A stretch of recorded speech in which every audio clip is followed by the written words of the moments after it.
આપણે અગાઉના વિડીયોમાં ફંક્શન ચાલુ કર્યા હતા, શીખ્યા પણ હતા. તેનું ટેબલ મેં તમને સમજાવ્યું હતું. આજે થોડી એની પ્રેક્ટિસ કરી લઈએ.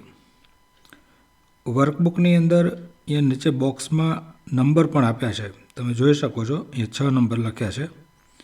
તો આપણે આજે પ્રેક્ટિસ કરીએ તો પેજ નંબર લઈએ છીએ આપણે 8 નંબરથી શરૂ કરીએ છીએ. અહીંયા 8 નંબર છે, જો આર્યા 8 નંબરનું પેજ છે. બોક્સમાં આપણને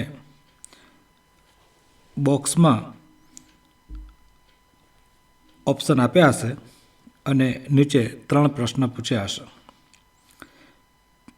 બોક્સમાં આપ્યું છે કમ્પેરિંગ એટલે સરખામણી કરવી અને ડિગ્રીના વાક્યોમાં સામાન્ય રીતે આવે. પોઝિટિવ, સુપરલેટિવ અને સુપરલેટિવ અને કમ્પેરેટિવ 3 ડિગ્રીઓ છે. એમાં કમ્પેરિંગ આવે. એક્સક્લેમેશન એટલે ઉદ્ગાર ચિહ્ન, પાછળ ઉદ્ગાર ચિહ્નની નિશાની હોય, જે તમે ત્રીજા વાક્યમાં જોઈ શકો છો. ત્રીજા વાક્યમાં ઉદ્ગાર ચિહ્ન છે પાછળ, એને એક્સક્લેમેશન કહેવાય. પછી મેકિંગ સપોઝિશન એટલે ધારણા કરવી, એમાં એસ ઇફ આવે અને વેર આવે. મેં તમને કીધું છે. ગિવિંગ એડવાઇસ સલાહ આપવી.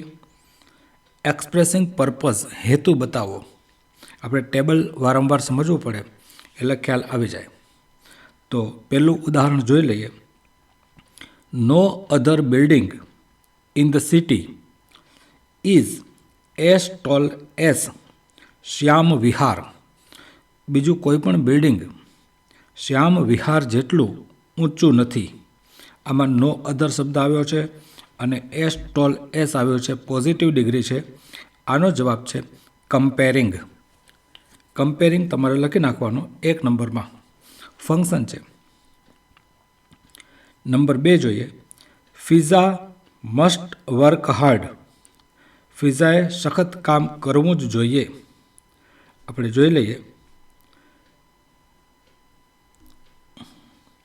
Workbook.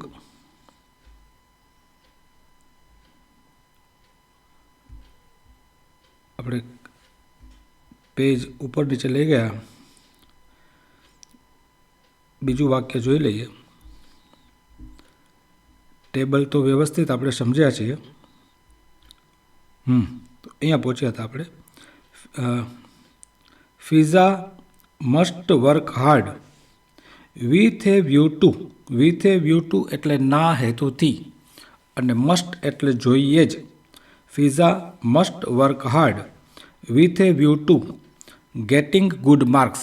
With a view to પછી હંમેશા આઈએનજી વાળું રૂપ આવે. પર્પઝ બતાવે છે, હેતુ બતાવે છે. Fiza must work hard with a view to getting good marks. સારા માર્ક્સ મેળવવા માટે ફિઝાએ ખૂબ જ કામ કરવું જોઈએ જ. પર્પઝ બતાવે છે with a view two.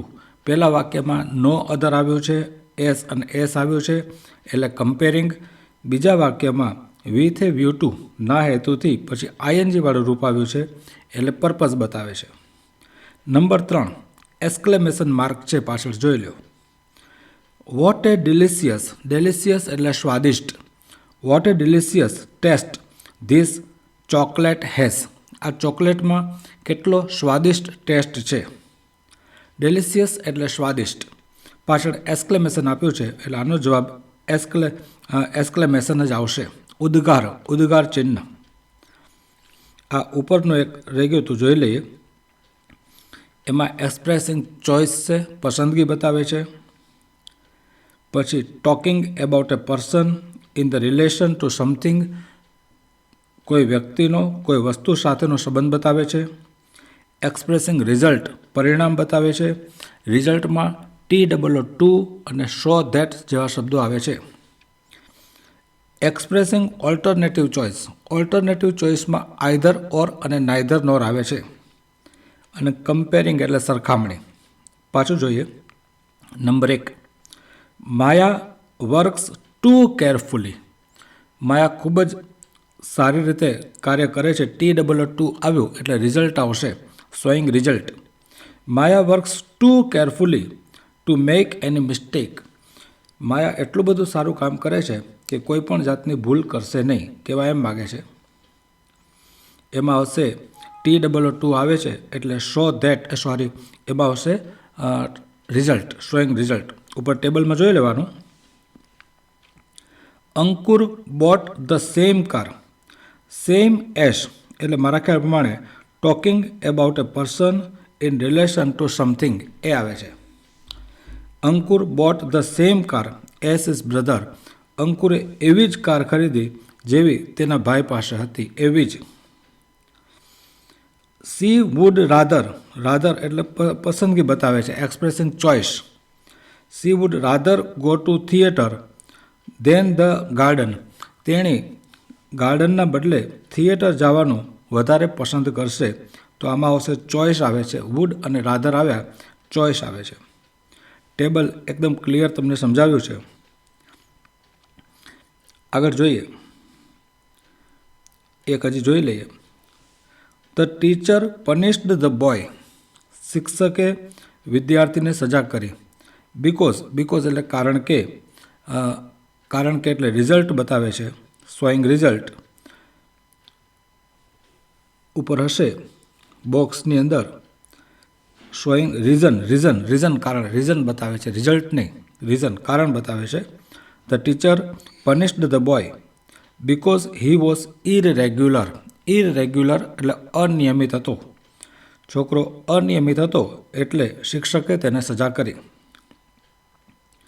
People constantly એટલે સતત. પીપલ કોન્સ્ટન્ટલી મેન્શન એટલે દર્શાવવું. ઘણા કહે છે ને નો મેન્શન, દર્શાવવાની જરૂર નથી. People constantly mention world name. લોકો વારંવાર વર્લ્ડનું નામ દર્શાવે છે. એસ ઇફ આવે ત્યારે હંમેશા મેકિંગ સપોઝિશન આવે, યાદ રાખજો. એસ ઇફ અને વેર આવે ત્યારે મેકિંગ સપોઝિશન આવે. People constantly mention world name as if he were still alive. જાણે તે હજી જીવંત હોય તેવી રીતે લોકો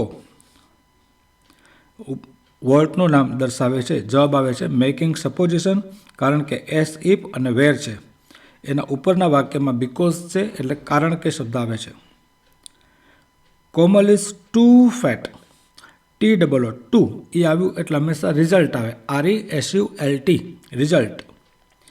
શો ધેટ અને ટુ એમાં આવે. Komal is too fat to walk very fast. Komal એટલી બધી ફેટ છે કે આગળ ચાલી શકશે નહીં. ડિસ્પાઇટ એના પછીનું વાક્ય છે. ડિસ્પાઇટ એટલે છતાં પણ. શેમાં આવશે? કોન્ટ્રાસ્ટ. કોન્ટ્રાસ્ટમાં કયા શબ્દો આવે છે? Though, however, as, in spite of, despite, but, still, yet એવા શબ્દો આવે છે. ડિસ્પાઇટ ઇલ હેલ્થ, તેની નબળી તબિયત હોવા છતાં પણ. સી એટેન્ડેડ ધ પાર્ટી, તેણીએ પાર્ટીમાં હાજરી આપી. એમાં આવે છે ડિસ્પાઇટ એટલે છતાં પણ. એનો જવાબ આવે છે એમાં કોન્ટ્રાસ્ટ આવશે. ઇફ આવે ત્યારે હંમેશા કન્ડિશન આવે. ઇફ આવે ત્યારે હંમેશા કન્ડિશન આવે. ઇફ અરુણિમા ક્લાઇમ્સ ચામસર કાગડી mountain in Ladakh, she will be on her way to Mount Everest. Very few comparison આવે. Very few serials are as famous as Mickey Mouse. બહુ ઓછી સિરિયલ મિકી માઉસ જેટલી પ્રખ્યાત છે. તો આપણે ફરી આજે ફંક્શન જોયા. નેક્સ્ટ વિડીયોમાં આગળ થોડું કરીએ. શું શીખ્યા યાદ કરી લઈએ. TOO આવે ત્યારે શોઈંગ રિઝલ્ટ આવે. નો અધર, એસ, વેરી ફ્યુ આ બધું કમ્પેરિઝન બતાવે છે. વિથ એ વ્યૂ ટુ એટલે ના હેતુથી પર્પઝ બતાવે છે. તેના પછી ING વાળું રૂપ આવે. ઇફ આવે ત્યારે હંમેશા કન્ડિશન આવે. શોઈંગ કન્ડિશન, એક્સપ્રેસિંગ કન્ડિશન એવું આવે. અને ઇનસ્પાઇટ ઓફ, ડિસ્પાઇટ, યેટ, સ્ટીલ આ બધા શબ્દો આવે તો હંમેશા કોન્ટ્રાસ્ટ બતાવે. ચાલો નેક્સ્ટ વિડીયોમાં મળીએ. Thank you very much. આભાર.